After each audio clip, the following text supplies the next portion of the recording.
Hello and welcome back to the Chronicles from a Caribbean Cubicle podcast. Here's an article I wrote for The Gleaner. It's entitled, On Making Sure Your Innovation Works. Introducing a new product or service is a risky business.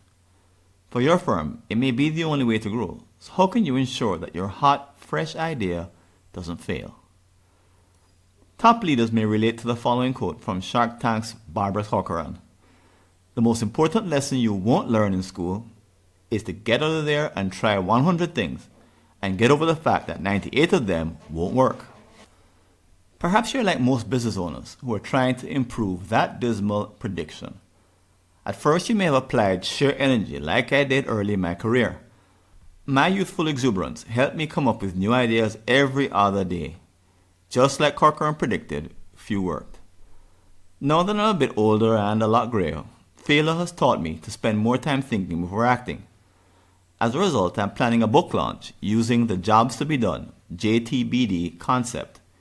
You may remember that I originally shared the idea in a Gleaner column of November 20th, 2016. To recap, JTBD dictates that before you create a new product, delve into the world of the customer to understand how they are attempting to meet a specific unmet need. What half measures are they taking? If they are still dissatisfied, that signals an opportunity.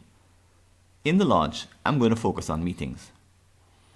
Many executives I consult with express their frustration at the total number of person hours lost in meetings. I suggest that they should be proactively reducing this metric while preserving profits. Doing so should immediately increase the total productive time employees have available to them each week. Executives want answers like these delivered in digestible ways, so my idea is to create an interactive mobile game that can be completed during the book launch within just a few minutes. During the design process, I have learned the following 3 insights about the JTBD they have of improving meetings that apply to all innovations. Number 1, people are trying.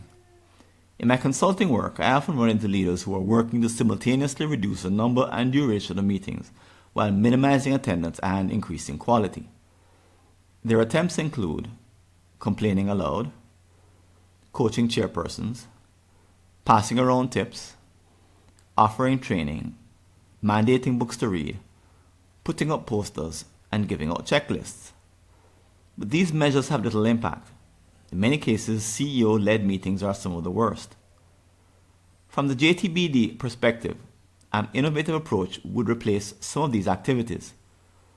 When they play the interactive game, I want them to discover these solutions, thereby moving them past their sense of defeat. If you happen to be an innovator, the frustration experienced by people trying to complete a JTBD can be a good sign. If your solution works, the unique value it creates will have an emotional component. Conversely, a lack of frustration may indicate that you are barking up the wrong tree. Number 2, your prospects need a new mental model. As attendees play the interactive game on their phones, I want them to experience what it's like to solve the meeting problem using a fresh paradigm. In most firms, meetings have become the worst time wasters. Thanks to email, any staff member can call a meeting and invite anyone. Due to a lack of feedback, if they execute the event poorly, they may never realize that an improvement is needed. In the new line of thinking I'll introduce, meeting time should be managed like money. As a shared but scarce resource, it must be budgeted, monitored, and spent with care.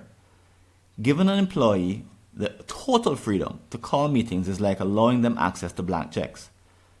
This mental model destroys that practice. Number 3, they may respond to a new experience.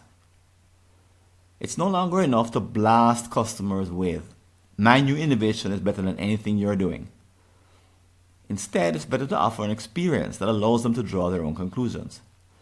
Think of new car salespersons. They don't merely show pictures and point out features on a screen. The test drive simulates the experience of ownership by immersing the buyer in a brand new multisensory environment. In the interactive game, I hope to do the same.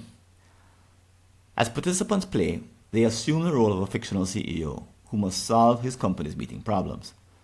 Just like in real life, they have limited information and uncover hidden surprises, plus the consequences of their choices. The big lesson is that new innovations start with the JTBD your prospective customer is doing. not with anyone's bright ideas. If you begin in the right place and apply enough rigor, you can dramatically increase the odds of success for your new idea.